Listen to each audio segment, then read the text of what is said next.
हिंदुस्तान की crime history में बहुत से ऐसे मामले सामने आ चुके हैं जिनमें जब पुलिस को लाश मिलती तो उस लाश की condition rare of the rare होती है। यानी आमतौर से जो पुलिस को लाश मिलती है उस लाश से ये लाश काफ़ी हट के होती है।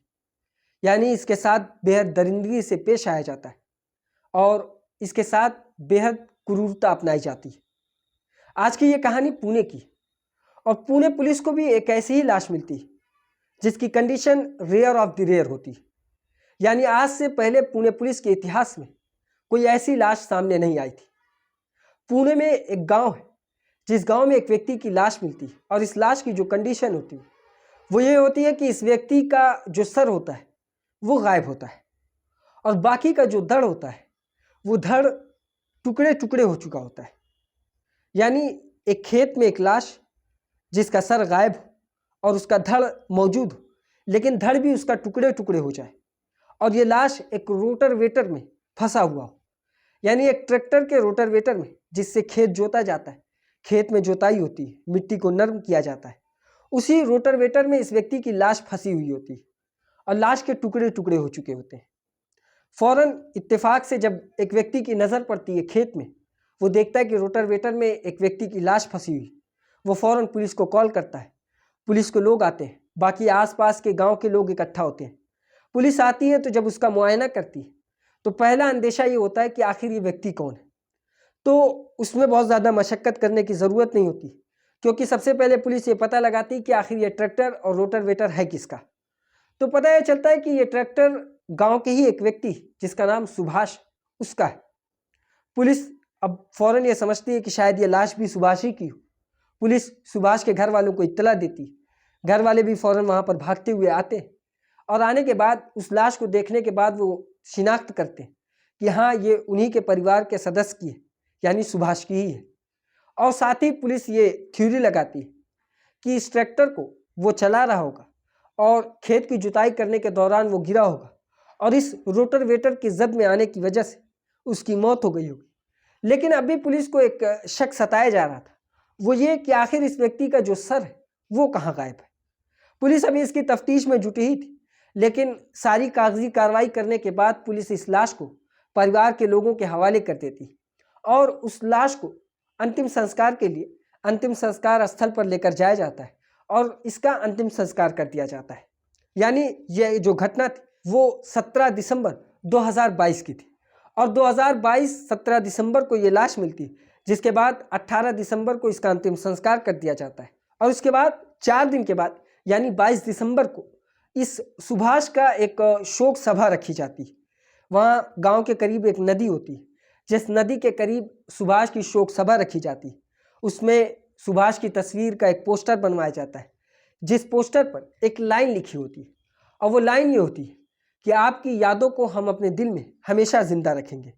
इसी के साथ शोक सभा में आसपास के लोग, तमाम रिश्तेदार, घर के लोग, सारे लोग मौजूद होते हैं। शोक सभा खत्म होती है, सारे लोग अपने अपने घर चले जाते हैं। इधर पुलिस को अभी भी ये शक था कि आखिर इसकी मौत किस तरीके से हुई और मौत हो चुकी थी तो वो उसका जो सर था वो कहाँ गायब है। इस तफ्तीश में पुलिस अपने हिसाब से तफ्तीश करती जा रही थी। इधर शोक सभा खत्म होती है, सारे लोग अपने घर चले जाते हैं। अभी लोग अपने घर पहुंचे ही थे कि इसी बीच एक और घटना सामने आती है और वो घटना ये होती है कि जिस गांव में ये घटना हुई उस गांव से 20 किलोमीटर दूरी पर एक और गांव था, जिस गांव में एक घर, और ये घर उसी व्यक्ति की बहन का था, यानी सुभाष की बहन का, जहां सुभाष की बहन रहा करती थी। भाई की मृत्यु को सुनकर सुभाष की बहन सुभाष के घर आती है, सारे अंतिम संस्कार में वो शामिल होती है और 4 दिन के बाद जो शोक सभा होती है उसमें भी वो शामिल रहती है। लेकिन शोक सभा से घर जाने के बाद अचानक जब वो अपने घर में जाती तो उसके बाद कुछ देर के बाद उसके दरवाजे में कोई नॉक करता है। जब सुभाष की बहन दरवाजे को खोलती तो देखती है कि बाहर एक व्यक्ति खड़ा, जिसको देखते ही वो बेहोश हो जाती है। असल में वो व्यक्ति कोई और नहीं बल्कि सुभाष होता है और सुभाष सामने खड़ा होता है और उसकी बहन ये देखकर भूत समझकर वो बेहोश हो जाती है। जिसके बाद वो उसे उठाता है, घर के अंदर जाता है और समझाता है कि नहीं वो जिंदा है, वो मरा नहीं है। उसके बाद फिर घर वाले इस खुशी में खुशी मनाते, गले मिलते। इसी बीच उन्हीं रिश्तेदारों में से एक रिश्तेदार, यानी बहन उन सारे लोग तो खुशी मना रहे थे, लेकिन उन्हीं में से एक रिश्तेदार ने उसके गांव में कॉल कर दिया और कॉल कर कर ये बताया कि सुभाष जिसे हम लोगों ने मृत समझा और उसका अंतिम संस्कार कर दिया, वो असल में जिंदा है और इस वक्त अपनी बहन के घर में। ये सुनने के बाद गांव के लोग और घर के लोग सारे लोग खुश थे। सुभाष की शादी हो चुकी थी, लेकिन उसकी पत्नी ने सुसाइड कर लिया था। अब उसके घर में उसके 2 बच्चे थे। वो और बाकी के नात रिश्तेदार जो थे वो सारे लोग खुश होते हैं। उसके बाद इधर यह खबर पुलिस को भी पहुंचती है। पुलिस भी शॉक्ड थी कि आखिर जिसका अंतिम संस्कार सुभाष समझ के किया गया वो जिंदा हो जाता है। कुछ लोग इसे भूत समझते थे कि शायद कभी भी ये वेश बदल ले, लेकिन पुलिस अब इस एंगल में और आगे बढ़ती है, तफ्तीश में जुटती और इधर सुभाष की बहन अपने भाई को लेकर बाकी कुछ लोगों को साथ लेकर गांव लेकर जाती है और ये कहती है कि गांव चलो भाई, बाकी सारे लोग खुश होंगे देखकर। इसके चलते सुभाष को वो उसकी बहन गांव लेकर आती है और गांव में सारे लोग भीड़ लगाते हैं, मिलते हैं, जुलते हैं। लेकिन इसी बीच पुलिस आती है। पुलिस भी ये देखती है कि सामने सुभाष खड़ा हुआ है और अभी तक पुलिस ये समझ रही थी कि वो लाश सुभाष की ही। और पुलिस को एक और कंप्लेन इसी बीच मिल जाती है, यानी पुलिस की टीम जब गांव आ रही थी उसी दौरान थाने में एक और कंप्लेन दर्ज कराई जाती है कि 16 दिसंबर को एक व्यक्ति उसी गांव के करीब का रहने वाला है जिसका नाम रविंद्र है, वो 16 दिसंबर से गायब। गुमशुदगी की रिपोर्ट थाने में दर्ज हो जाती है। पुलिस को इसके बारे में भी पता था। अब पुलिस सुभाष को थाने लेकर आती है और थाने लाने के बाद अब उससे पूछताछ करती है। पूछताछ में पहला सबसे सवाल जो होता है वो ये कि आखिर इस बीच तुम कहाँ गायब थे? घर वाले तुम्हें मृत समझ रहे थे, तुम्हारा अंतिम संस्कार कर दिया गया एक दूसरी लाश का, आखिर वो कौन था और तुम इतने दिन गायब कहाँ थे? वो पहले सारी बातें गोल मटोल घुमाता है। इधर पुलिस को तफ्तीश के दौरान सुभाष के मिलने से पहले जितनी तफ्तीश हुई थी उनमें गांव में ही कई सीसीटीवी कैमरास की फोटोज मिल चुकी थी। उन फोटोज के जरिए पुलिस पहले ही अपने सबूत को पुख्ता रख चुकी थी और इधर अब सुभाष से पूछताछ कर रही थी। सुभाष से पूछती है कि आखिर तुम गायब कहाँ थे? वो सारी बातों को गोल मटोल लेकर जाता है, लेकिन पुलिस उससे आगे की पूछताछ करती है कि तुम रविंद्र को जानते हो? वो इस बात को घुमाता है, लेकिन पुलिस जब उस सीसीटीवी फुटेज को उसके सामने रखती है, दिखाती, तो फिर सुभाष इस बात को कबूल कर लेता है कि हाँ वो उस रात उसी के साथ था। और उसके बाद इसके पीछे की पूरी कहानी सुनाता है कि आखिर क्या हुआ, कैसे हुआ और इसके पीछे की वजह क्या थी। सब कुछ सुभाष एक एक कर पुलिस की टीम को बताने लगता है।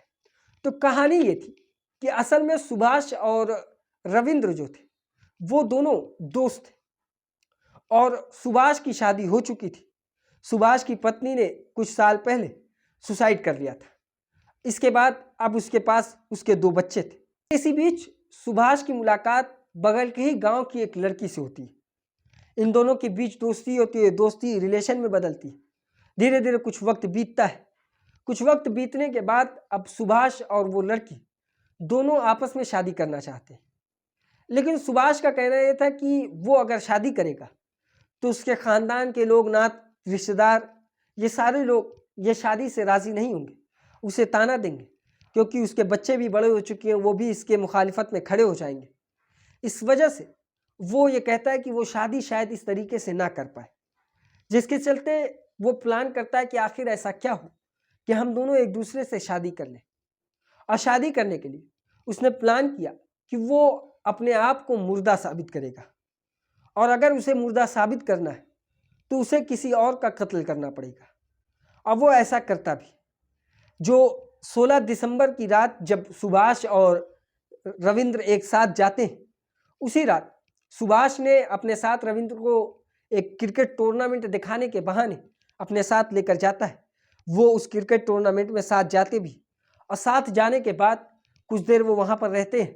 उसके बाद फिर वो एक खेत की तरफ आते हैं और वहाँ पे ये दोनों बेइंतहा शराब पीते हैं और ख़ासकर रविंद्र को सुभाष ने खूब ज़्यादा शराब पिलाई, जिसकी वजह से वो ज़्यादा नशे में हो जाता है। फिर उसके बाद सुभाष को काफ़ी ऐसे ऑर्डर्स मिलते हैं, यानी खेत में जुताई करने का, क्योंकि उसका खुद का ट्रैक्टर था, रोटावेटर था, जो किराए पे लोगों को दिया भी करता था। और अक्सर जब वो किराए पर रोटावेटर देता था तो उस ट्रैक्टर को ऑपरेट करने वाला कोई और नहीं बल्कि रविंद्र होता था। और इस रात को भी उससे पहले उसे रोटावेटर चलाने के लिए ऑर्डर मिल चुका था कि फला खेत में रोटावेटर चलाना है। और वो उसी रात उस खेत में रोटावेटर चलाने के बहाने वो ट्रैक्टर लेकर आता है रोटावेटर के साथ, और सबसे पहले वो लोग शराब वहाँ पर पीते हैं। जब रविंद्र नशे में हो जाता है तो जो हंसिया होती है, यानी जो दतिया होती है जिससे खेत में अनाज को काटा जाता है, गेहूं और धान को, उसी हंसिए से सबसे पहले रविंद्र का वो गला काटता है। जब उसकी मौत हो जाती तो उसके गले को वो अलग करता है, और उसके बाद उसी ट्रैक्टर के रोटावेटर से वो रविंद्र के ऊपर चला देता है, जिसकी वजह से रविंद्र की लाश के टुकड़े टुकड़े हो जाते हैं। लेकिन इससे पहले कत्ल करने के बाद सबसे पहले जो सुभाष होता है वो रविंद्र के कपड़े को उतारता है और अपने कपड़े को रविंद्र को पहना देता है, जिसकी वजह से यह साबित हो सके कि ये लाश किसी और की नहीं बल्कि रविंद्र की है।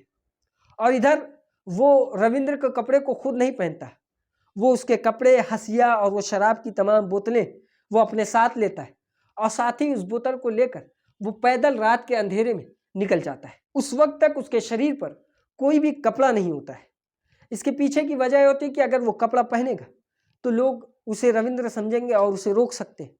तो वो बगैर कपड़े के जाता है, और कुछ दूर जाने के बाद कई किलोमीटर की दूरी पर वो किसी से एक पैंट मांगता है, उसके साथ एक गमछा मांगता है, क्योंकि सर्दी का दिसंबर का महीना था।